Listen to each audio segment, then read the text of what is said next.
also hear from our friend and the former Secretary of Transportation, Pete Buttigieg. And last but not least, Bill Nye, the Science Guy.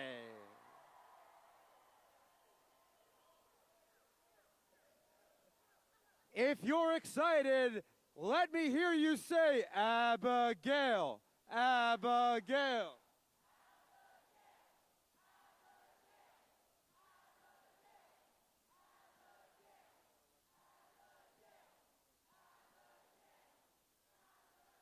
The program will begin shortly.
To win, we need to work.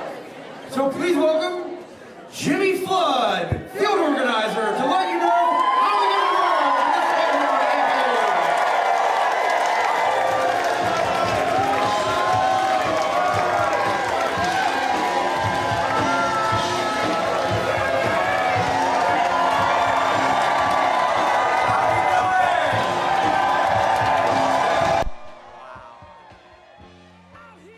Wow. First off, I love you more, whoever that was. First off, thank you. A, for your excitement, and B, for packing the Jefferson here tonight. As you heard, my name is Jimmy Flood. I'm one of the field organizers here in the Charlottesville field office. Who's excited to hear from our speakers tonight? Let me hear you. Good. As they said, in order to win, we need to work. So let's talk about the work that we've done so far. Here in Charlottesville and Albemarle County, we have knocked 17,000 doors so far this cycle in the last 5 weeks. I need to remind us of something if you'll let me. Does anyone remember what the margin was in 2021? 60,000 votes. If everybody in this room here tonight comes and join us, knock one packet, we will knock over 30,000 doors in Charlottesville and Albemarle in the next 2 weeks. This election is an opportunity to tell your kids, your grandkids, and for some of you, your great-grandkids, that when times looked bleak, you stepped into the arena and you did something about it.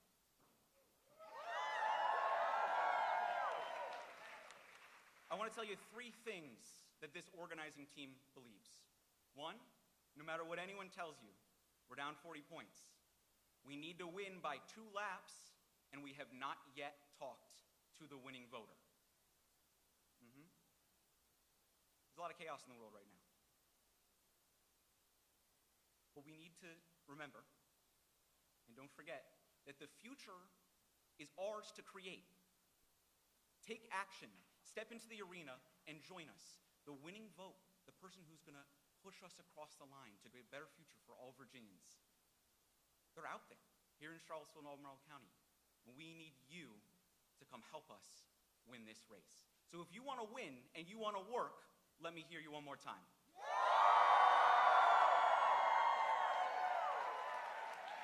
Find someone with a clipboard and sign up for your shift today. Thank you, everybody.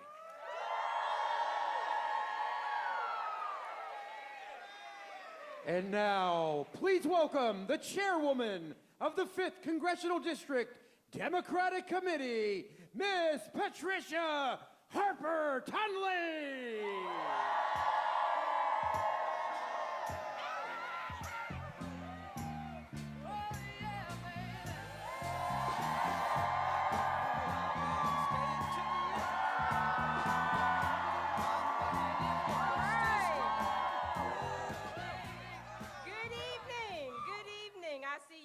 And loaded. And that's what we need, to be locked and loaded and ready to go. My name is Patricia Harper Tunley, and I bring you greetings from the 5th Congressional District, the forward 5th, never going back. And what I want to say to you today is that we are in a fight for democracy. And we're going to win because we are locked and loaded. Talk to everybody you know, even the people that you don't normally talk to, and it'd be all right, okay? So what I want to say to you today, I thank you for your service. I thank you for your dedication. The Forward 5th is here to stay. We are here in a marathon. We're not doing a sprint because we're here for the long haul. And around the Commonwealth, because we are Virginians and we don't quit. We don't quit. So we are charged with a mission, and our mission better not be impossible. The mission is to elect our next governor, Abigail Spanberger.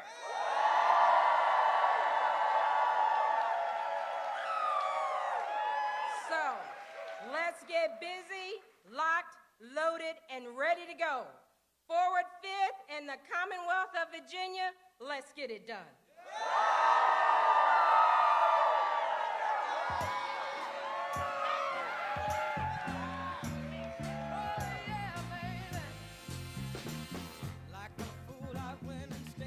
Charlottesville, welcome your delegate, Delegate Katrina Colson.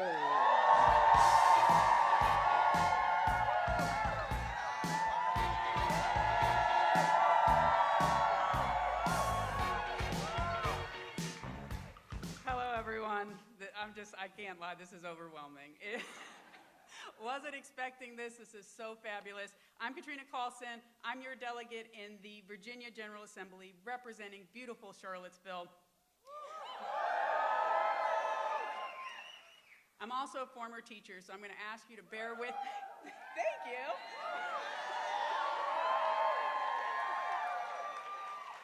Y'all are going to make me have to cut out half my speech because my time's going to run out. Y'all are going to have to bear with me as I have a quick metaphor to illustrate why these November elections matter so much.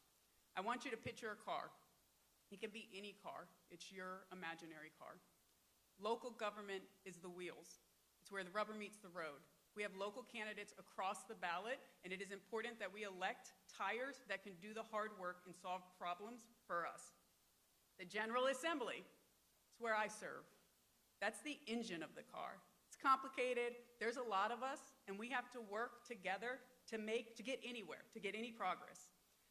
Wherever the driver wants to go, whether that's creating more affordable health care, lowering prescription costs through PBM reforms, those are all things that Abigail has championed. The General Assembly has to pass the legislation to make that happen. All 100 House of Delegate members in Virginia are on the ballot this November. It is more important than ever to build an engine that works and moves us where we want to go.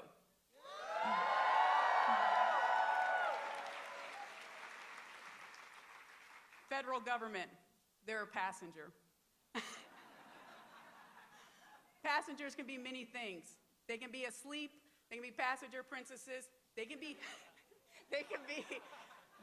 helpful co-pilots that navigate us to the future and to the places we want to go. And that's what Abigail demonstrated when she was a congresswoman for Virginia. She was recognized for being not only her efficiency, but being able to work and bring people together to get things done for us.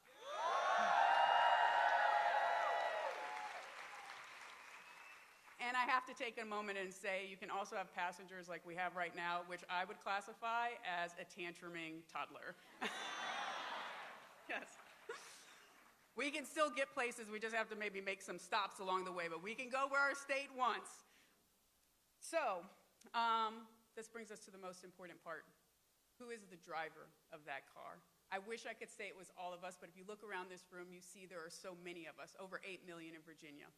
So, this is the year we need to elect the driver that brings us where we want to go. This is the year we need to elect Abigail Spanberger to be our next governor.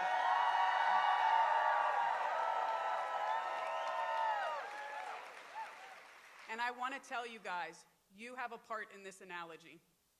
This, I said it in the beginning, this is your car. We work for you. It is your job to build the car you want and to think about where you want that car to go. I can tell you why I'm standing here. My parents dropped out of high school. I saw them struggling. I ended up going to Yale, becoming a teacher, becoming a lawyer, and now here I am. And that's the place I want to go as a Virginian. A place where a child in a family like mine, a working class family, a struggling family, can get a job that pays them well, find a house they can afford to live in, have a healthcare system that works for them, and an education system that will let their children not only have academic excellence, but opportunity that brings an open road in front of them. And that's what Abigail stands for.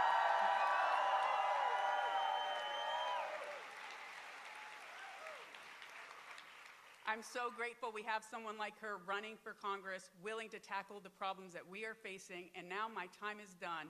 There is going to be someone on here who can actually explain how a car really works, and I think we're all looking forward to hearing from him. I hope you guys have a wonderful night.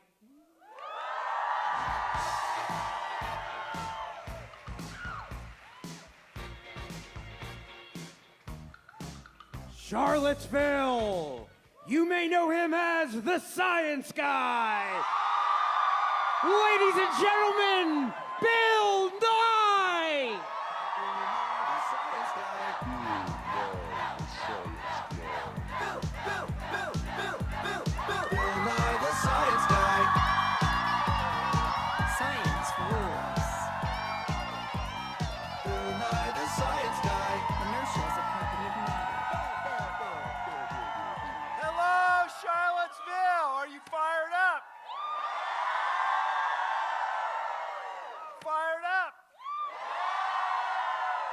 Good to be here with all of you. I grew up the road across the river in Washington, D.C. I did. My first job was in Arlington, Virginia at a bike shop. I have a lot of family up there, Also in nearby Sterling, Virginia, I have people down in Danville. I have people over in Newport News, and I have people way out in Roanoke. I first heard about Abigail Spanberger after she famously explained to some Democratic Party operatives that they have to stop saying odd, strange, weird things, like defund the police. She knew it was a bad expression. So do you. Nobody wants to stop paying our police.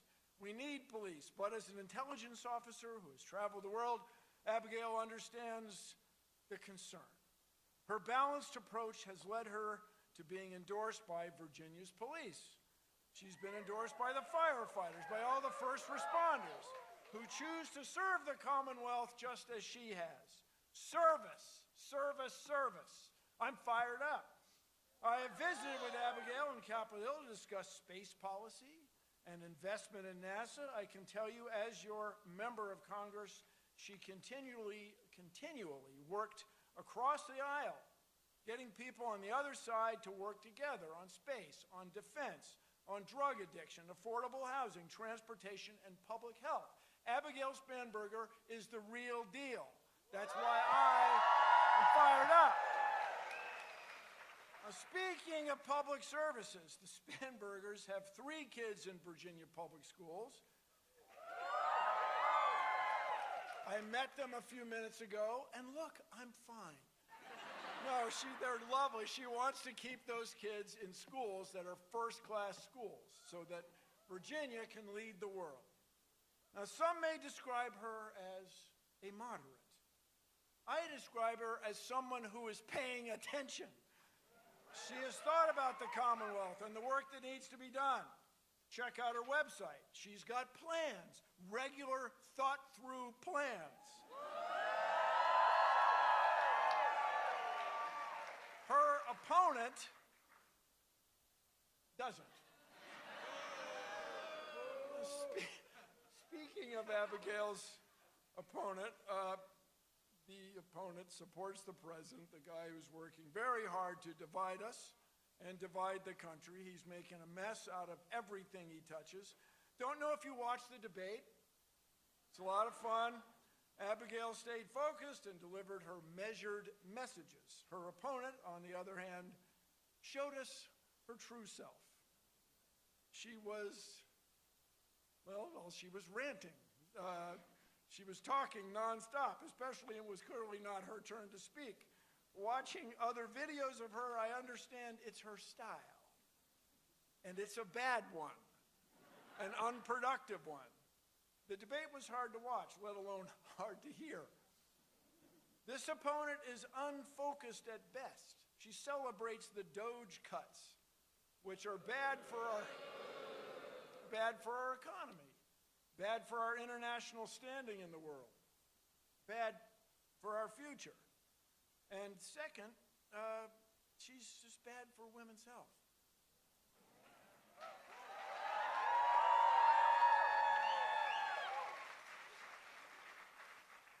See, women's health is society's health. So Abigail's thoughtless, reckless policy ideas would make everything worse for everyone in Virginia. That's why I am fired up. As I mentioned, I've met with Abigail several times. She is just a good person, a good Virginian, and she's raising a good family. She will do right by all of us. Her opponent just cannot. Thanks again for coming out, Charlottesville. Let's do this. This vote is going to change the world.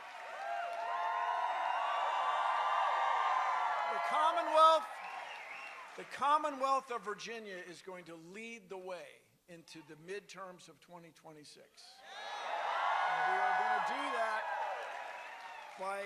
by getting out the vote. That's why I'm just so excited to see you all here. Now, speaking of excited, our next speaker is a remarkable guy. Everybody, you know who he is. Give it up for the mayor. Give it up for Secretary Pete Buttigieg.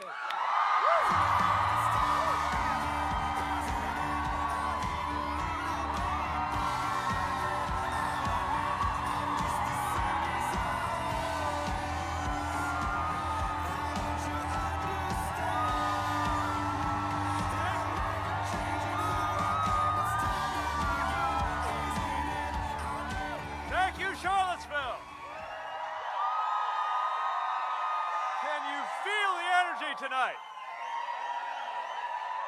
Wow, this is incredible. I'll tell you, when you're involved in politics, there's some things that I'd rather not deal with. There's some days that they make you question why you decided to be involved in this kind of thing. And then there are other days that just lift you up. There are days when you're in a room full of people with like-minded values who make you think that the future is in fact going to be better than the past. And then there are just moments you pinch yourself, like to be on the stage with Bill Nye the Science Guy. It's just not something I ever thought I'd got to do. But thank you, Bill, for your leadership, and thank you, all of you, for being here. You wouldn't be here if you didn't, but I just want to mention something that I know you understand, which is that right now, this fall of 2025, Virginia is pretty much the center of the political universe.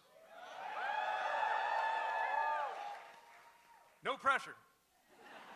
This election, which is of course so important for the Commonwealth, is also so important for the country.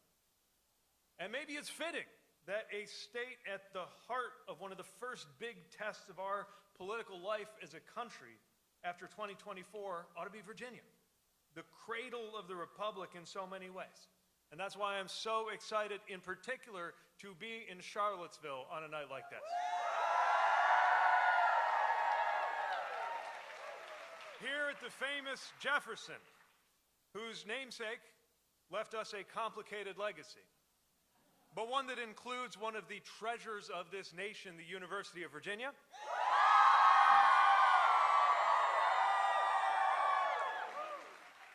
And also the following words written more than 200 years ago.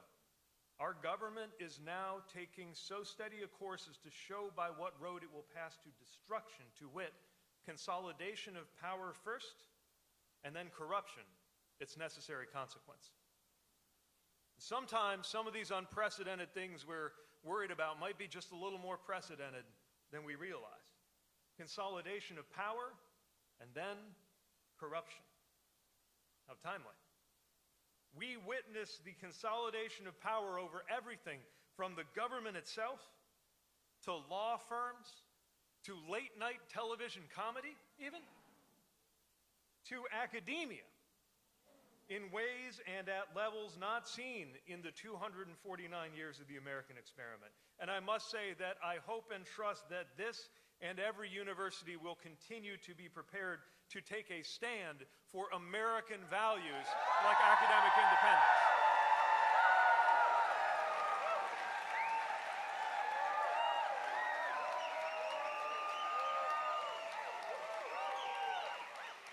And I know that the corruption has been so brazen and the consolidation of power has been so swift that many of us are left with a sense of powerlessness, that there's nothing we can do. That's how they want us to feel, like we're in front of a steamroller and there's just nothing we can do.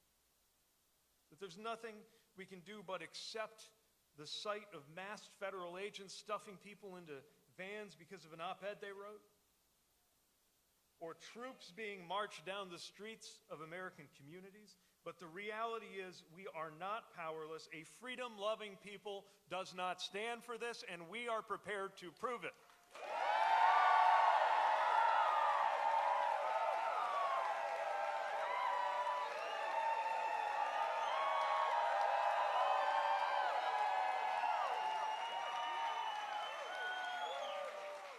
Which is why millions of Americans just a few days ago rose up in more than 2,000 places across America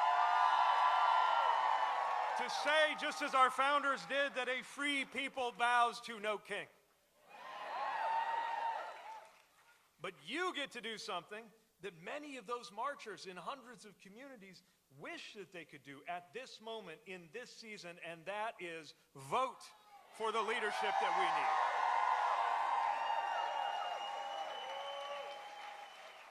With early voting underway, even as we speak, Virginians can not only elect the leaders that you deserve, but also send a powerful message about what we all expect from our leaders. That is a message that will be heard around this country. Choosing a leader like Abigail Spanberger is not just a smart hire, it is a demand that policies change and a recognition that personnel is policy.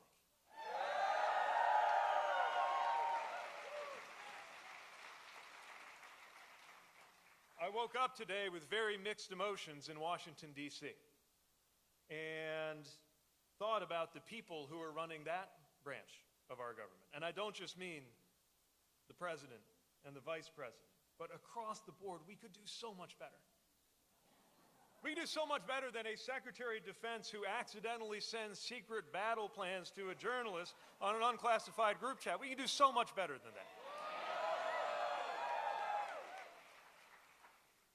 When a Secretary of Homeland Security can't be bothered for 72 hours to launch search and rescue teams, just waiting for the go-ahead and the order to go help Americans as floodwaters rise in Texas, we know that we can do so much better than that. We can do so much better than a Secretary of Health who is doing his best to make hepatitis great again in the United States of America. We can do a hell of a lot better than a Secretary of Education who gives a speech, and I'm not making this up, talks about the importance of, quote, A1. A1. Which means, of course, she doesn't know what AI stands for. Which means the person in charge of our children's education doesn't know the difference between a steak sauce and the most important technology to affect schooling since the invention of the pencil. We can do so much better than that.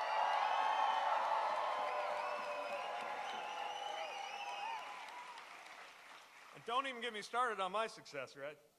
After all the work we did on safety and on making sure that airlines treat their passengers better, they replaced me with, and again, I'm not making this up, they replaced me with an airline industry lobbyist. Now, why am I talking about federal government? Because you might look at all this going on in Washington and throw up your hands, because the truth is there is only so much we can do about that for the next 3 years.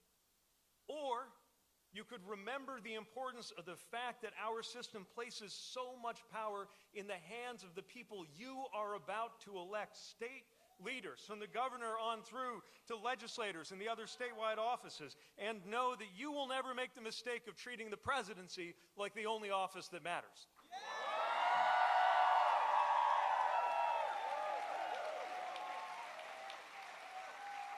You know what a difference a truly outstanding governor could make, and realize we don't have to wait around, because the change that we have been waiting for starts right here, right now in the Commonwealth of Virginia.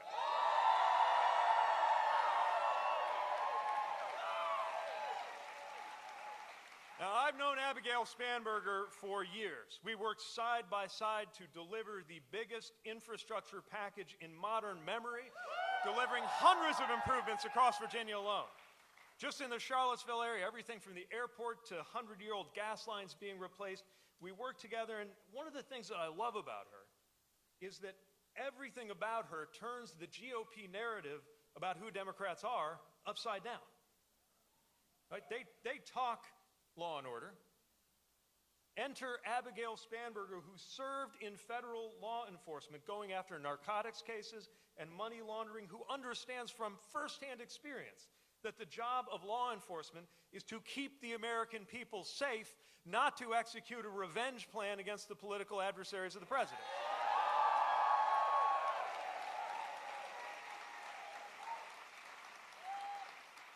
They talk a good game about America first, but while the current president avoided serving his country by having his millionaire dad sign off on a fake doctor's note, or arrange one, in Abigail Spanberger, we have someone who volunteered to put herself on the line and dedicated herself to serving this country as a career intelligence officer.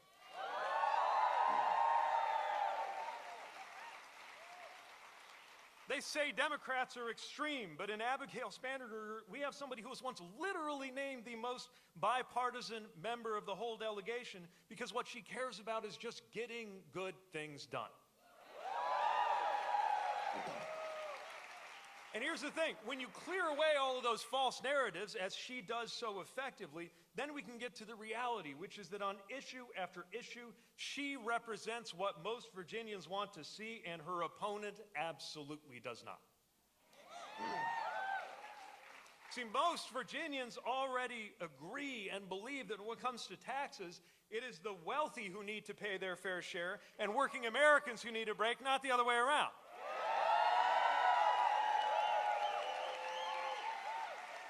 People in Virginia already recognize that good government is about making everyday life more affordable, housing and health care and utilities, as Abigail is proposing to do.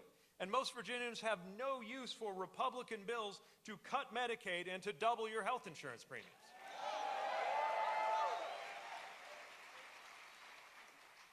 Most Americans know that having a Second Amendment is absolutely compatible with common sense measures like background checks to keep people safe from gun violence. Including most gun owners recognize that. Most Republicans recognize that. Most Virginians recognize that in a free country you ought to be able to be who you are, love who you love, and it is dead wrong to fire somebody for who they are just because it goes against your idea of your interpretation of your religion. People know that in this state.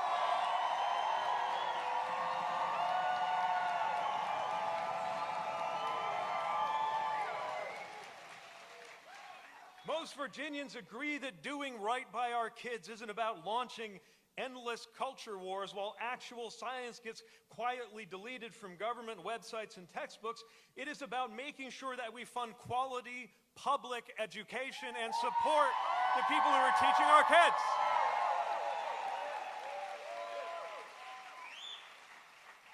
And most Virginians know that wherever you come down on an issue as sensitive, as moral, as personal, as the beginning of life, wherever you draw that line, we agree on who gets to draw the line, and that is a woman facing a decision about her own health and her own future.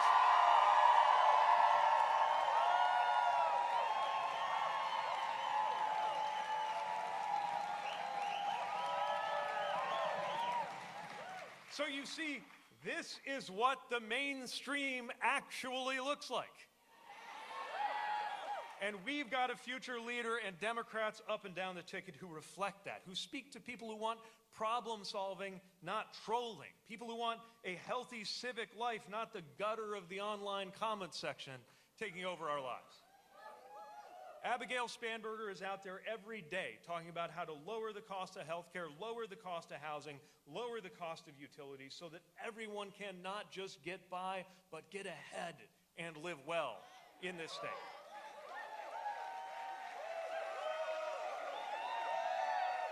But here's the thing. Just because you've won a policy argument doesn't mean you automatically get to win the election. That's where you come in. She and the other candidates, they are doing their jobs as candidates, but all of us have to be involved. So we need every eligible voter here to make your plan to vote. And if you've gotten your vote in already, which I hope you have,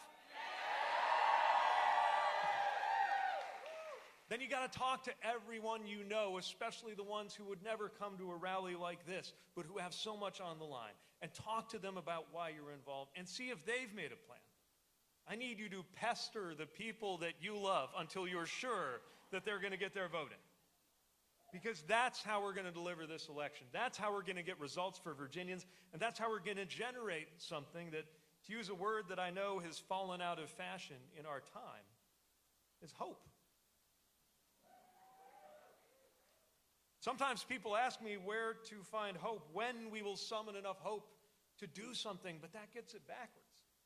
I've been thinking all year about the words of Roberto Unger, a thinker who said the wisest words I've ever heard spoken about hope, that hope is the consequence of action more than its cause. So when you show up one Saturday morning at the same time as millions of your fellow Americans to insist that our nation have no king, you're not waiting for hope, you are generating hope. And coming here tonight is an act of hope, because you wouldn't be here and I wouldn't be here if we didn't believe that we can make a difference through the process of electing better leaders. And going to the polls is an act of hope, the kind of hope that captures what it means to be an American, that vindicates the central premise of our founding, which is that everyday life is better in a country where the people get to tell the government what to do instead of the other way around.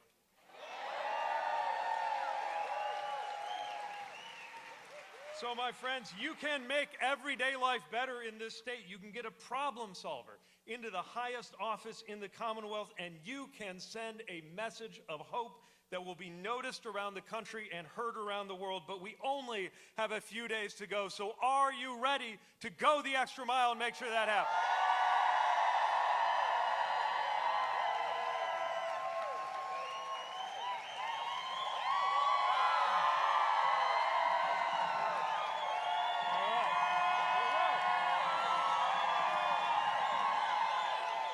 Well, then you've got me feeling pretty good. Please welcome my friend, an extraordinary leader, and the next governor of the great Commonwealth of Virginia, Abigail Spanberger.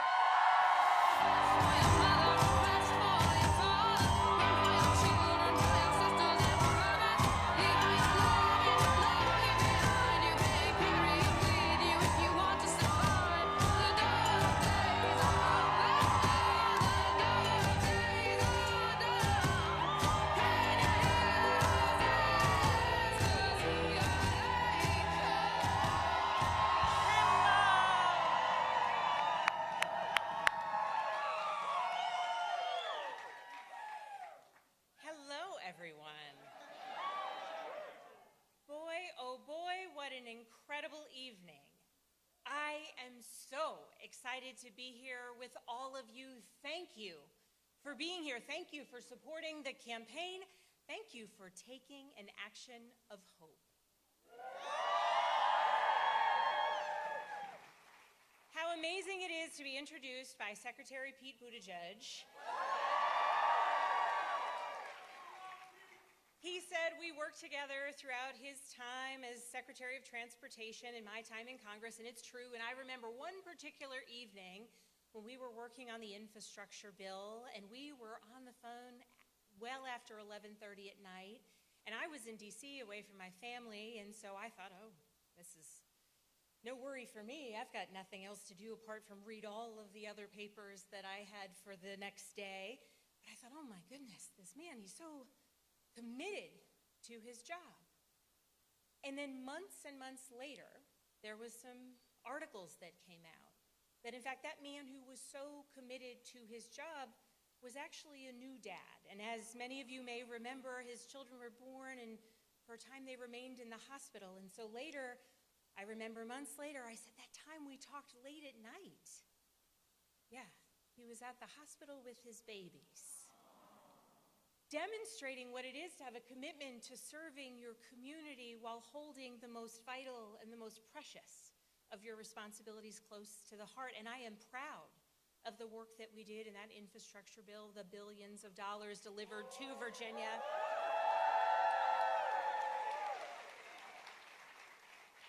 And I am proud that as a member of Congress, we welcomed the Secretary to Virginia to see so many of the projects that in fact we were delivering because of that work to build a coalition around an obvious challenge: infrastructure, roads, bridges, broadband internet connectivity, water infrastructure, the brass tacks that make our community strong, that allow us to bring investment to Virginia, that allow us to live our lives, the things we never really notice until they're not working or not there. That's the work of good governance, focused leadership, working to deliver good things for people that enable other good things. And I am very excited to be in Charlottesville. Wahoo wah, everyone.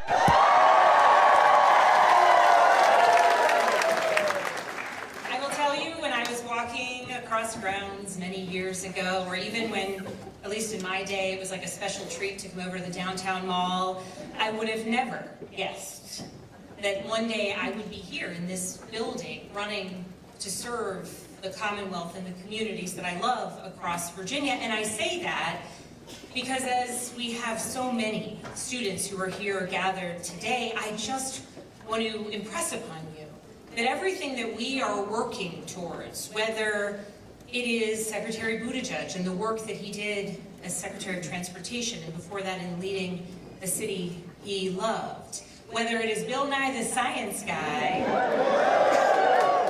who educated generations of children and captivated people by the idea of what it is to learn and to be excited by science and discovery and figuring things out. Or whether you are someone like Katrina Carlson, herself first an educator, then an attorney, and now a woman who day in and day out is representing you all in Richmond, bringing voices of people from Charlottesville to Richmond, advocating for the things that she believes in, or whether it is Patricia, our CD5 chair, who day in and day out is working to bring people together and elect people that she believes in. So I say to the students, whatever those paths, I hope you see that there are so many examples for the ways that you can choose to serve a community through advocacy, through education, through service in the military or in public service. And I welcome you all, and I hope that in the future you will define what that path of service is for you, because the path of service has been one that has defined my life and one that I have believed in every day along the way. I grew up in a house of service. My dad, an Army veteran and then a federal agent, my mother, a nurse, and they always instilled upon us the idea that there's no higher calling than service to country. It's a message that I internalized. It's a message that I believed in, and I grew up knowing that I wanted to follow in my dad's footsteps. And I did, first as a federal agent and then as a CIA officer. And the mission of traveling the world and of serving overseas and of trying, endeavoring to answer some of the toughest questions so that somebody somewhere could make a good decision about an issue of national security, so that I could be working day in and day out to keep the American people safe. It was a mission I believed in. It was a mission that was incredible. And in 2014, after being overseas with our family, we were based in California, and we were bidding on our next assignment. And we brought out a globe. And at the time, my oldest daughter, she was 5, we brought out a globe, and we said, where should we go? It was supposed to be a teachable moment. Where should we go? Name your place anywhere in the world we can go. And my daughter said, Virginia.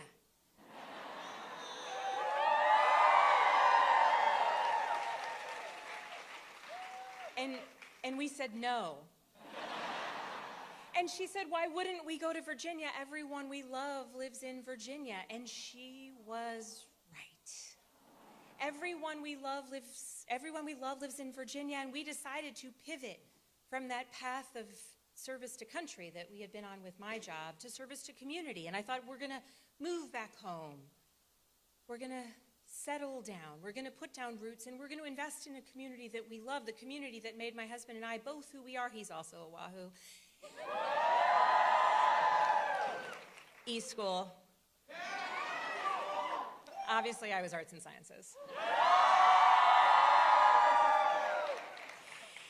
And we came back home, and I got a job in the private sector. I got my employment declassified. I started volunteering with Moms Demand Action to do advocacy for an issue that I believed in, which is keeping our community safe. Started a Girl Scout troop, because I believe you're never too young to challenge yourself, particularly in the woods and with a ropes course. And then in the lead up to and the aftermath of the 2016 election, I realized that so much of what I believed about our political system was perhaps a little bit off kilter, and I wanted to see something different in politics, and so I decided to run for Congress. I decided to run for Congress in a district that hadn't elected a Democrat since 1968, in a district that my predecessor had won by 15 points. And I knew if we brought people together around the idea of what is principled, focused leadership and what can it do for our community, that we could win. And it is because of volunteers and people who believed at that time that their action could make a change. We won. We flipped that seat, and I got to work in the halls of Congress.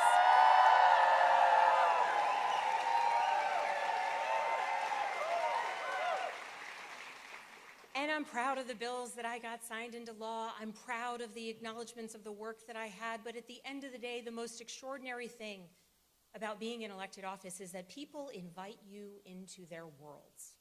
People invite you into their homes. They invite you onto their farms. They invite you into their businesses and their classrooms so that you can see their challenges and you can see their successes.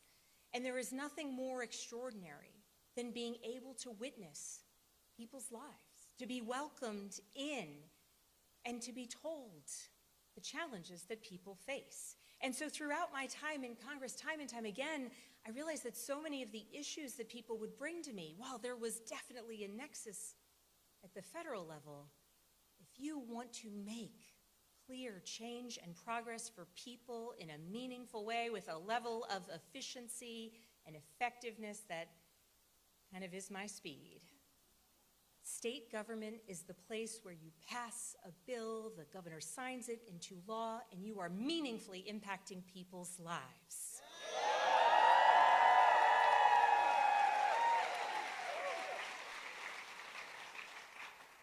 And during my time running for governor, over these past almost 2 years running for governor, you think it feels like a long time.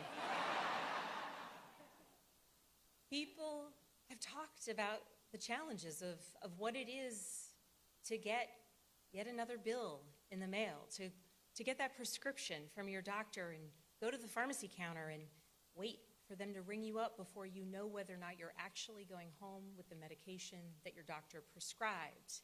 What it is to know that if you ever want to move to the community you grew up in, or if you might want to take a risk and start a business, that the cost of housing, healthcare, energy, all of it, time and time again, lack of affordable childcare, it all creates challenges and impedes people's abilities to dream their biggest dream. And frankly, time and time again, when I hear about these challenges, now we are seeing them even more austere and clear because of everything that is coming out of Washington. And everything that is coming out of Washington, Secretary Buttigieg certainly ran through the litany of things. But it's the attacks on our health care, catastrophic attacks on health care that will lead to the closure of rural hospitals, that will lead to billions of dollars out of Virginia's health care system, that has already led to the announced closure of 3 rural health clinics, not to mention hundreds of thousands of Virginians who will lose their health care coverage, rising costs for everyone. The tariffs that have literally raised costs, input costs for farmers and producers, and the retaliatory tariffs that have closed entire markets to Virginia goods. The impacts of tariffs on small businesses, and importantly, the attack on federal workers from this administration.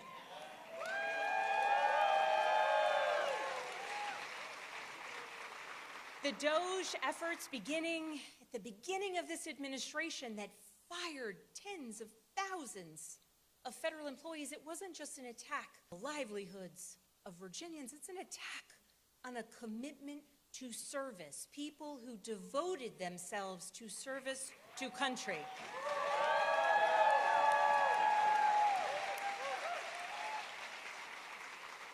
And when we have leaders in Richmond who refuse to recognize the impacts of bad legislation coming out of Washington that will raise prices for Virginians, of bad tariff policies that are hurting Virginians, and an attack on the federal workforce with DOGE 1.0, and now their effort to continue it during a government shutdown. These are attacks on Virginians and on our economy, and we need a governor who will stand up against them.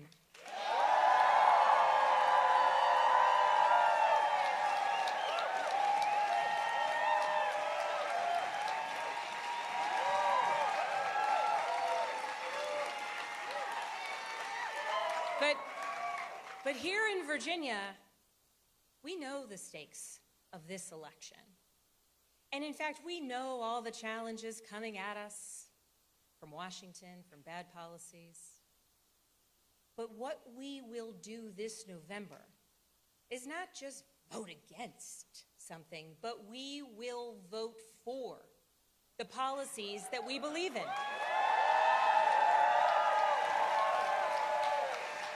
The principles that will drive us, because you know throughout the country, people are anxious to be able to take an action. It's why we saw hundreds of thousands of people march across the United States, and it is only in Virginia and New Jersey that we have statewide elections where we can prove to the rest of the country, when we have the opportunity to make a change at home in our state, we will take it.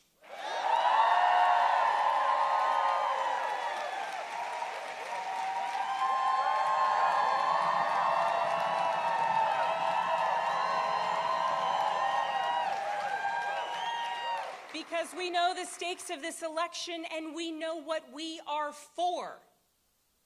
We are for a governor focused relentlessly on lowering costs in housing, healthcare, and energy, recognizing that there are a lot of challenges facing people in every corner of Virginia, and we need a governor who has a plan in working with the General Assembly and with the administration to drive down costs and make life more livable for Virginians.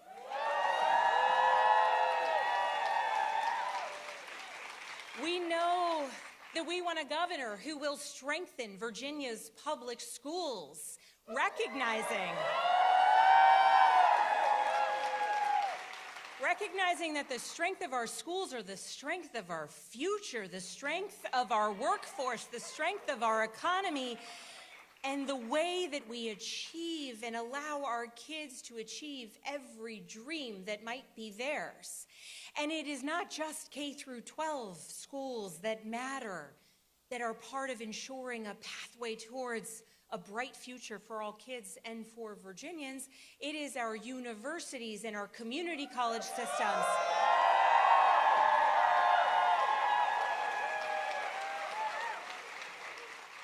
And here in Charlottesville, we know that academic freedom is also under attack.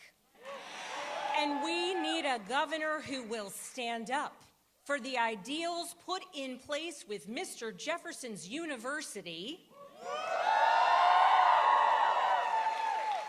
celebrating academic freedom and recognizing that the way that we make discovery, the way that we have grown as a nation, is through academic debate and inquiry, and recognizing that that push and pull of ideas, it doesn't just make students stronger, it makes our community stronger, and frankly, that our universities under attack by the federal government are also drivers of our economy here in the Commonwealth of Virginia, and we need a governor who will stand up for all of our institutions.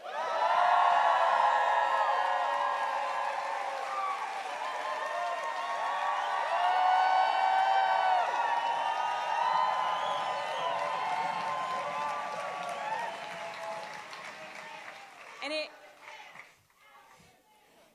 it's not a very good name for chanting, I will admit it. But I appreciate it.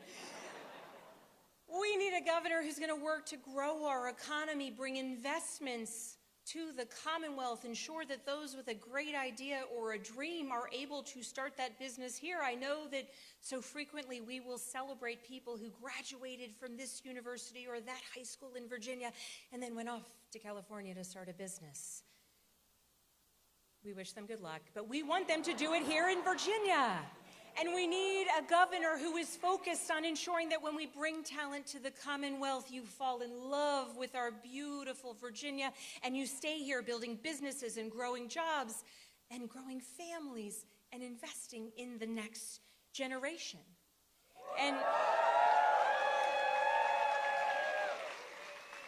And we need a governor who recognizes that it is not up to politicians what decisions a woman may make with her own body.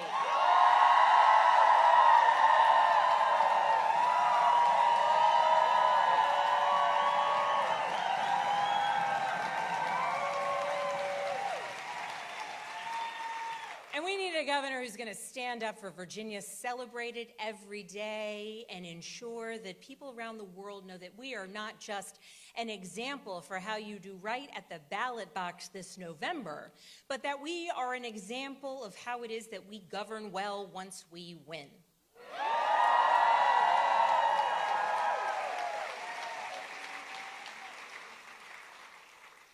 I have 3 daughters, and they were very delighted to be able to meet Bill Nye the Science Guy. In fact, for years, when he would come to Capitol Hill and do advocacy for science policy and space-related policy, and I would meet with him frequently, at one point in time, I think one of my daughters said, you should never come home again if you meet Bill Nye the Science Guy one more time without us. So I'm grateful that he finally made sure that I could fulfill my children's wish, because if I was to see him at an event and they were not with me, it would be very problematic for me. But I have 3 daughters, and they drive me so frequently. And I always tell the story about my oldest daughter and the globe, because it's true, and because it's what motivated me to bring my family back home to the place that I love and the place that made me who I am. And it's what drove me, frankly, my daughters, to invest my time and energy in working to make our Commonwealth better for other people's children and other people's futures. And my middle daughter, who so frequently volunteers along the campaign trail, once remarked that I don't ever tell stories about her. But I have a really good one. And so for those who are here, you are here because you are engaged and because you love politics, or at least you are motivated about this election, and you are taking that action of hope that Secretary Buttigieg mentioned. But for all of your friends or families members or neighbors who might just be overwhelmed by this moment that we are in, by the news that every day is a new thing that might make you want to just turn away. Many years ago, when I was first running for office, my daughters were in 1st grade and 4th grade and preschool. And at my daughter's school, because the 2016 election had been so contentious, my daughter's school made a rule that they weren't allowed to talk about politics. They weren't allowed to talk about politics because talking about politics meant there was a kid crying on the playground. There were fights. There were people repeating the things they had heard adults say on television that children should never say to one another. And so they made this rule, no politics in school. And in the first year of my campaign, we got buttons, and they say Spanberger for Congress. And my middle daughter slapped a button on her backpack in 1st grade. And my oldest daughter, the dutiful oldest daughter, said, Charlotte, you can't have that button on your backpack. It's politics. You can't have politics at school. And my middle daughter looked at her with the ferocity that only a middle daughter could have and said, it's not politics, it's my name. And put the backpack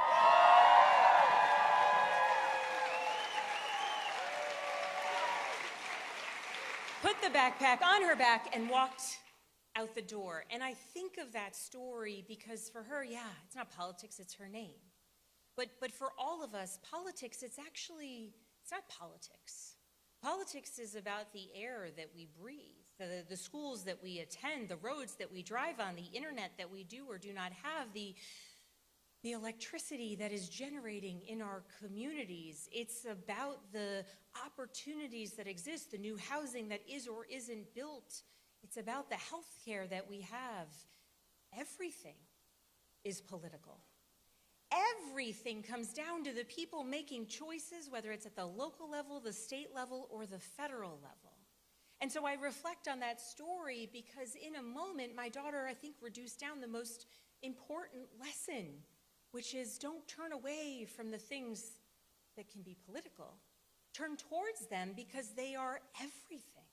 They are our future. They are the taxes you pay. They are your ability to retire. They are everything. And so when I think about what this moment means to anyone who has friends or family that is just tired, remind them that everything comes down to the people who are making decisions. And please tell them that I will work tirelessly to make good decisions, to serve them and to serve you and to do right by the Commonwealth of Virginia, because that is what elected office should be. It should be service.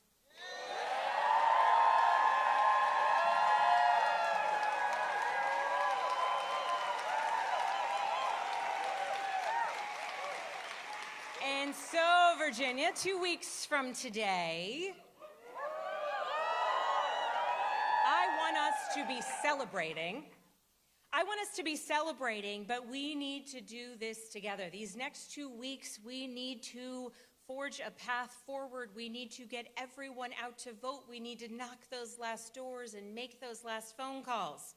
So I'm going to ask you all, are you ready to send a message to the rest of the country and the world about what it is that we do here in Virginia when given the opportunity to go cast our ballots?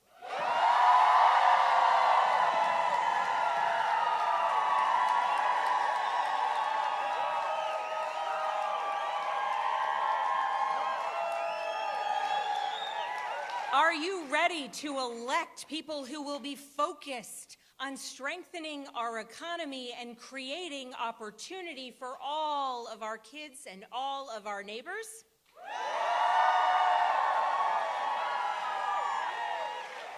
Are you ready to put Virginia on path towards having the best public schools in the entire country?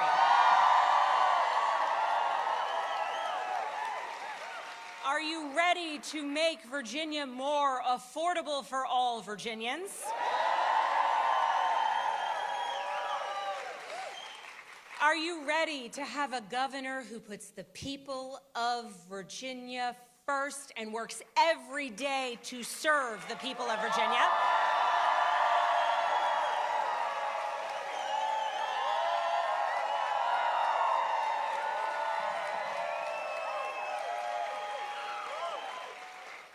One last one. Are you ready to win? Thank you. We will win.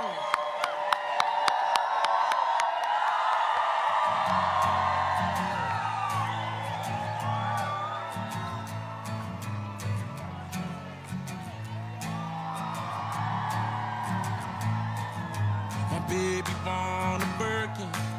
She's been telling me all night long. Gasoline and groceries, the list goes on and on. This 9 to 5 ain't working. Why the hell do I work so hard? I can't worry about my problems.